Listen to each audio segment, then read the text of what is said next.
બધું આપની પાસેથી જ અમે શીખ્યા છીએ। નડિયાદના માઈ મંદિરના પૂજ્ય કેશવ ભવાનીજી મહારાજ પ્રમુખ સ્વામી મહારાજને મળવા આવ્યા હતા। સ્વામીશ્રીએ હાર પહેરાવીને તેમનું સ્વાગત કર્યું। તેઓ પંચાંગ પ્રણામ કરીને સ્વામીશ્રી પાસે બેઠા અને કહ્યું, હું તો ભિક્ષા માગવા આવ્યો છું, અમારે પણ શતાબ્દી મહોત્સવ ચાલે છે। સ્વામીશ્રી કહે, તમારે પણ શતાબ્દી મહોત્સવ અને અમારે પણ શતાબ્દી મહોત્સવ ચાલે છે।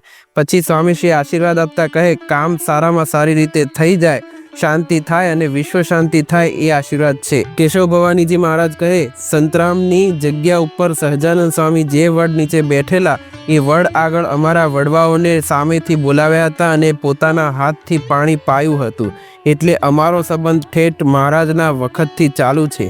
જ્યારે યોગી બાપા ધામમાં ગયા ત્યારે રાજકોટથી ગોંડલ જતી વખતે હું પણ આપની પાછળ જ હતો। આપે શિયાળામાં આપનું ગાતરિયું યોગી બાપાના દેહને ઓઢાડ્યું હતું, એ મેં નજરે જોયું હતું। ત્યારથી મેં ગાંઠ વાળી લીધી હતી કે ગુરુ ભક્તિ શીખવી તો પ્રમુખ સ્વામી પાસેથી જ, બધું આપની પાસેથી જ અમે શીખ્યા છીએ। વળી વાત આગળ વધારતા કહે, રશિયામાં હમણાં ઇસ્કોનના મંદિર ઉપર બુલડોઝર ફેરવી દેવામાં આવ્યું, હું એ વખતે ત્યાં હતો। મેં કહેવડાવ્યું કે તમે પ્રમુખ સ્વામીને મળો। હું માનું છું કે રશિયામાં ભગવાન સ્વામિનારાયણની ધજા નહીં ફરકે ત્યાં સુધી બીજા મંદિરો નહીં થાય।